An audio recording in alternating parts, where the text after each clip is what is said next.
श्री स्वामीनारायण भगवान की जय। From the Divya Bhavya Ram temple at Ayodhya to the Hindu temple at Abu Dhabi, Prime Minister Narendra Modi described this temple and said this is a golden era when it comes not just to the Sanatan Dharma, but he also spoke in glowing terms of the warm ties, the relationship between India and the United Arab Emirates. I'm Gaurav Sawant. We'll tell you about this in greater detail. As always, let's get started with the headlines at 10. Bengal Sandesh Khali women claim absconding TMC leader Shahjahan Sheikh and his aides abducted and raped women. BJP hits the streets in protest. Farmers remain on the warpath. Violent clashes rage in Delhi's borders. Centre urges dialogue. Round 3 of talks at 5 p.m. tomorrow.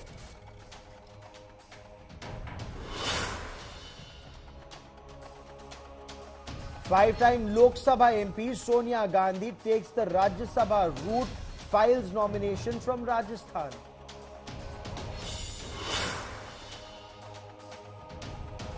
Pakistan People's Party agrees to support Nawaz Sharif's PMLN with Shahbaz Sharif as Prime Minister. Imran supporters continue to protest alleged mass rigging in Pakistan elections.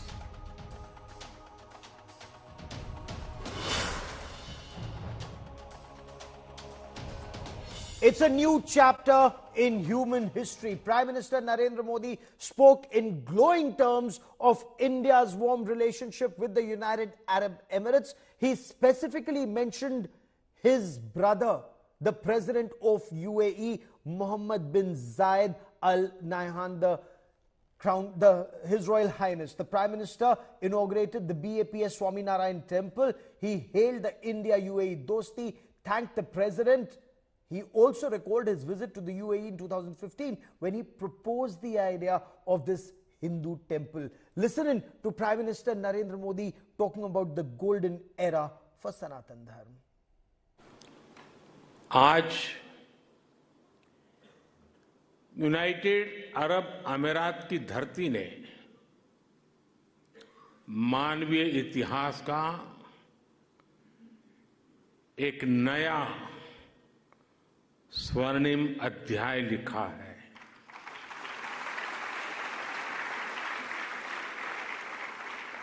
आज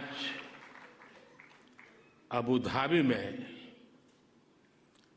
भव्य और दिव्य मंदिर का लोकार्पण हो रहा है। इस पल के पीछे वर्षों की मेहनत लगी है। इसमें वर्षों पुराना सपना जुड़ा हुआ है और इसमें भगवान स्वामीनारायण का आशीर्वाद जुड़ा है। अब तक जो यूएई बुर्ज खलीफा, फ्यूचर म्यूजियम, शेख जायद मस्जिद और दूसरी हाईटेक बिल्डिंग के लिए जाना जाता था, अब उसकी पहचान में एक और सांस्कृतिक अध्याय जुड़ गया है।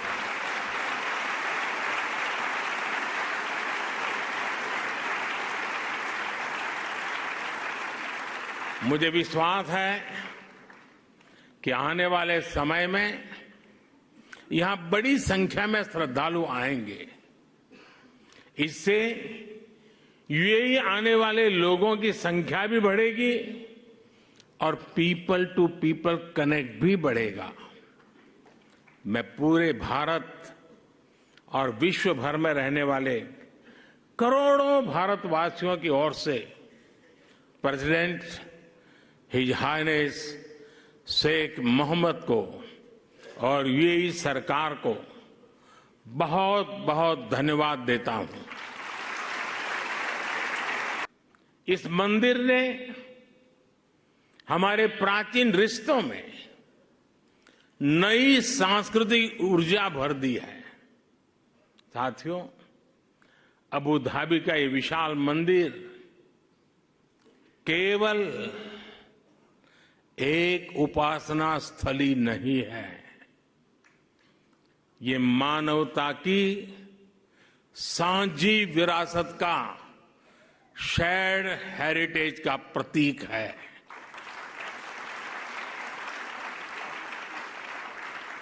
ये भारत और अरब के लोगों के आपसी प्रेम का भी प्रतीक है। इसमें भारत यूएई के रिश्तों का एक आध्यात्मिक प्रतिबिंब भी है। इस अद्भुत निर्माण के लिए मैं बीएपीएस संस्था और उनके सदस्यों की सराहना करता हूं। अब तक जो यूएई बुर्ज खलीफा, फ्यूचर म्यूजियम, शेख जायद मस्जिद और दूसरी हाईटेक बिल्डिंग के लिए जाना जाता था, अब उसकी पहचान में एक और सांस्कृतिक अध्याय जुड़ गया है।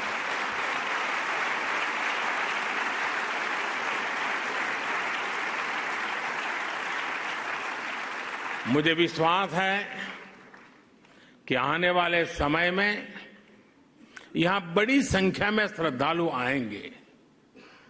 इससे यूएई आने वाले लोगों की संख्या भी बढ़ेगी और पीपल टू पीपल कनेक्ट भी बढ़ेगा।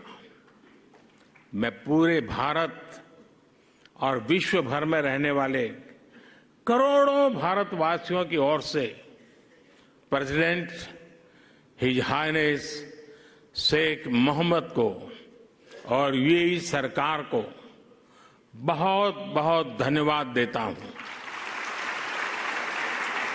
साथियों, ये समय भारत के अमृतकाल का समय है। ये हमारी आस्था और संस्कृति के लिए भी अमृतकाल का समय है। और अभी पिछले महीने ही अयोध्या में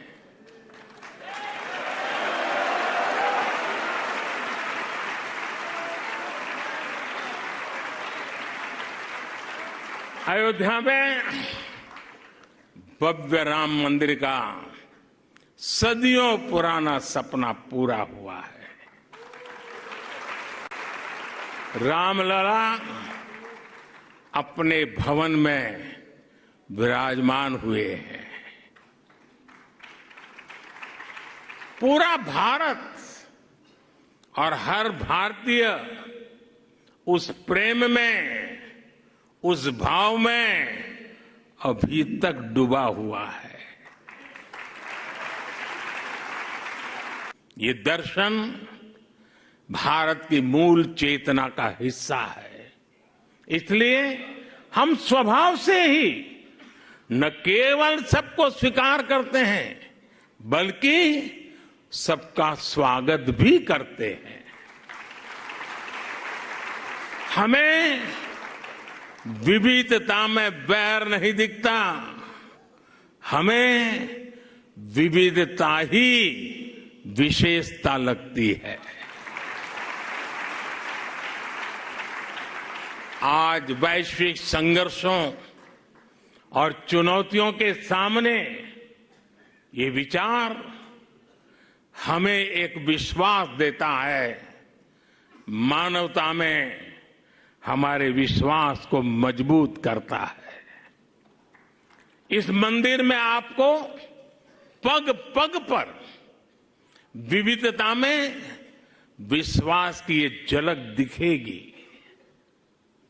मंदिर की दीवारों पर हिंदू धर्म के साथ साथ इजिप्ट की हायरोग्लिफ और बाइबल की, कुरान की कहानियां भी उकेरी गई है। मंदिर में प्रवेश करते ही वॉल ऑफ हार्मनी के दर्शन होते हैं। इसे हमारे बोहरा मुस्लिम समाज के भाइयों ने बनवाया है। इसके बाद इस बिल्डिंग का इंप्रेसिव 3D एक्सपीरियंस होता है। इसे पारसी समाज ने शुरू करवाया है। यहां लंगर की जिम्मेदारी के लिए हमारे सिख भाई बहन सामने आए हैं। मंदिर के निर्माण में हर धर्म संप्रदाय के लोगों ने काम किया है। मुझे ये भी बताया गया है कि मंदिर के 7 स्तंभ या मीनारे यूएई के 7 अमीरात के प्रतीक है। यही भारत के लोगों का स्वभाव भी है। हम जहां जाते हैं वहां की संस्कृति को, वहां के मूल्यों को सम्मान भी देते हैं और उन्हें आत्मसात भी करते हैं। Prime Minister Narendra Modi also took a chisel and a hammer in his hand and chiseled the words Vasudhaiva Kutumbakam, which actually symbolizes India's philosophy. I quickly want to cut across to Abu Dhabi, where Akshita Nandagopal now joins us with the latest. Akshita, this temple inauguration and the way everyone came together for this, what's the buzz on ground and how has the community in Abu Dhabi reacted to it, the Indian community and the Arabs there?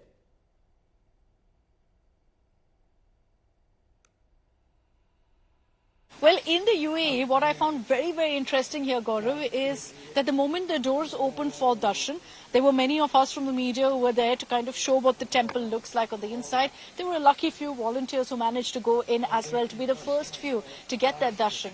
And then there were representatives from the UAE government extremely pumped, extremely excited to see what it looked like inside. And while they weren't willing to speak to us on camera, when I spoke to them off record, they all said that they were blown away by the sheer beauty of this temple. But besides that, you know, the fact that you're seeing this temple stand in the middle of a desert here in Abu Dhabi speaks volumes of what really both the governments, the UAE government and the Indian government, have achieved in the last few years. It's no small feat, and I've repeatedly said this, that this building, the structure that you see behind me, is perhaps standing testament, is literally the brick by brick that it's taken to build the India-UAE ties in the last few years. And what you have as a result is beautiful, unprecedented a relationship that is respected between India and UAE, much like the building behind me. So in UAE, what you can expect is that while this is a Hindu temple and you have 7 idols inside for people from Hinduism to come here and offer prayers to the deity of their choice, I can tell you that for sure in the next few days, as the temple opens, there's already unprecedented bookings. There are going to be a whole lot of locals who will flock here to just simply marvel at the wonderful, wonderful architecture.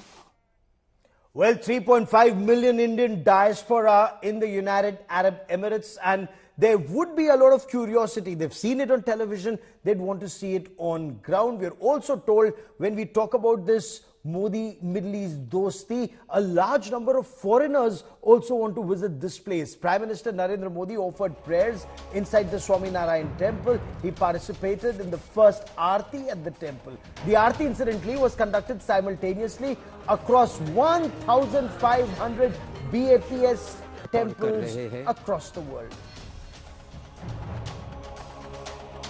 Prime Minister Narendra Modi also took part in the symbolic Ganga Aarti at the temple. The temple has a Varanasi-like ghat with holy water from the rivers Ganga, Yamuna and Saraswati. He also performed a Jalabhishek.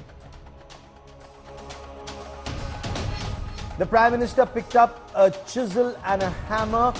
There you see that piece of rock that had Vasudhaiva Kutumbakam written in stone. The Prime Minister, of course, used that hammer and a chisel in these pictures. Prime Minister Narendra Modi touched the feet of spiritual leader Mahant Swami Maharaj as he inaugurated the BAPS temple at Abu Dhabi. He has been going to the Swaminarayan temple and has been associated with the Swami here, with Swamiji here for quite some time. And during his address, Prime Minister Narendra Modi hailed UAE's President Sheikh Mohammed bin Zayed Al Nahyan and thanked him for the temple. The Prime Minister hailed MBZ. UAE officials gave a standing ovation to Prime Minister Narendra Modi and his brother Sheikh Mohammed bin Zayed Al Nahyan, who played a very, very critical role in the making of this temple by donating 27 acres of land for this project.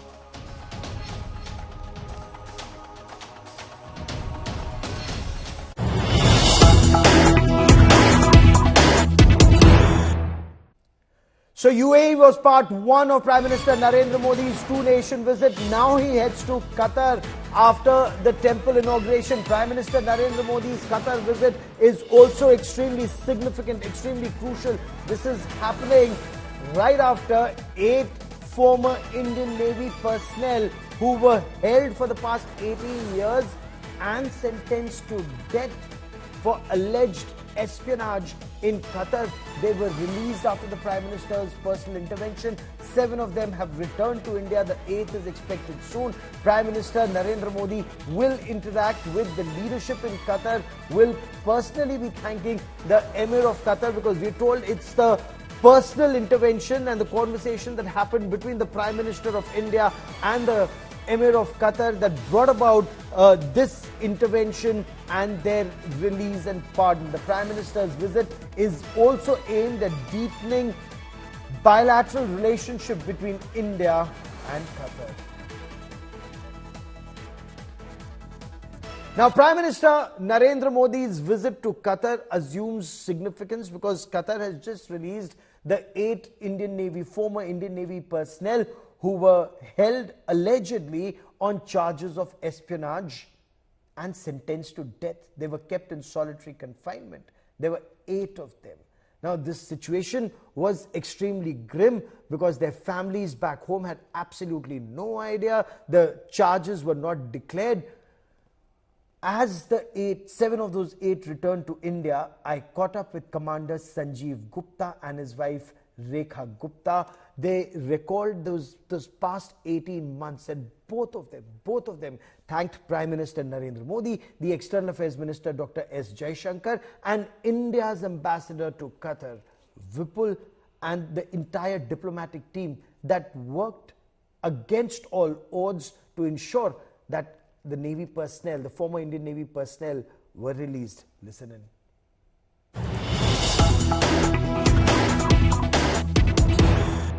With me is Commander Sanjiv Gupta and his wife Rekha Gupta, finally breathing free air back home in India.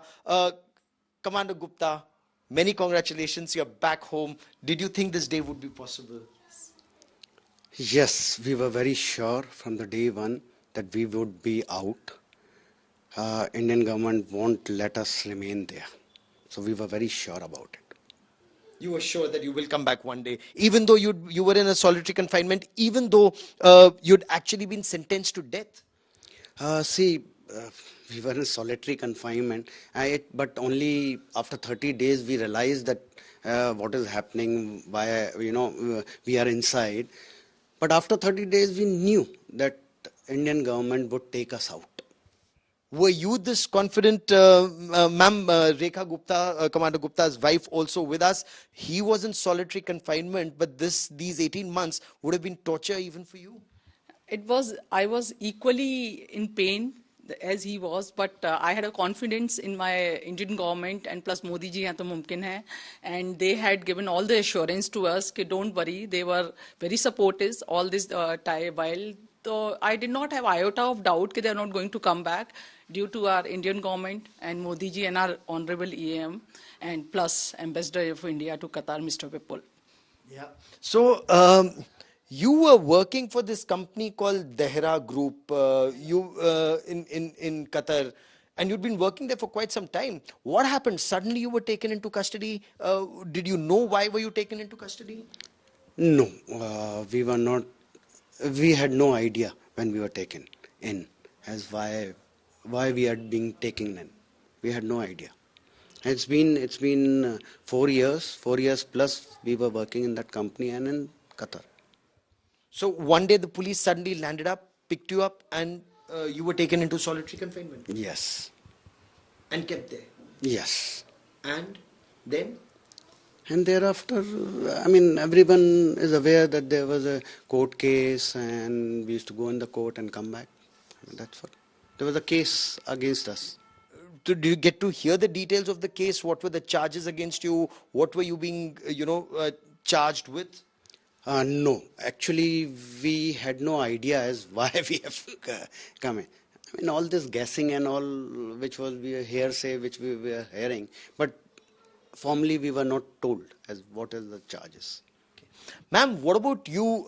What did you hear of? What did you get to know what was happening? And when did you know that they'd been arrested and put in solitary? I think after 5 or 6 days, Indian Embassy informed us about this, but there was no much clarity on this. It was all told that they have taken somewhere, but we did not have much clarity. And or rest, everything was coming in the news, so we also did not know. Till now, we don't know much about this case. What is this case? So as journalists, whatever information we were also picking up, we were told it's very, very sensitive since their lives were at stake and the government was at it. What did you know of the efforts that the government was making, if at all, at that time? See, at this time, I would, whatever we were coming to know is through consular access and through family members. So we came to know that, MEA is making statements and through that they were in direct touch with the Qatari government. And all these things we came to know through the statements which were made by the ministry. You also, you and all the other Navy wives and families went and met the External Affairs Minister, Dr. Jaishankar. You met other officials in the ministry. What were you told? What was happening, ma'am? Full confidence they had given us. They said, you don't have to worry. We are working on this, and this is our objective to bring them back to their country. And you were confident because you also traveled to Qatar several times. Yes, multiple times I've traveled to Qatar, but I was very confident. After meeting our EM, Honorable EM, we were very confident they are going to come back to their country. That we did not have any doubt. They are not going to come back. So that was very heartening. Of course, this is something about Fauji families, that their morale is always high, even in a difficult situation. It's perhaps brought up with that never say die spirit, is it? I wanted to say that it is actually the military training which has made me continue for 17-18 months. It was that, original our academy, Ragda Patti, which has made us tough. Because it was a psychological, trauma for all of us. All of us who were inside, physically we were all okay. But we, as the age, we all were around 50 plus. I'm 56 and we all had some, so to say, BPs and all that thing issues. Was that looked after? Yes. Completely. Yes, that was looked after. That was looked after by them. How did you keep your morale high? How did all the officers keep their morale high? See, almost, at least for me, I was reading books. Some of them were doing, going through the spiritual phase, and they used to do puja and all for, 5-6 hours. TV for a few hours. That's it.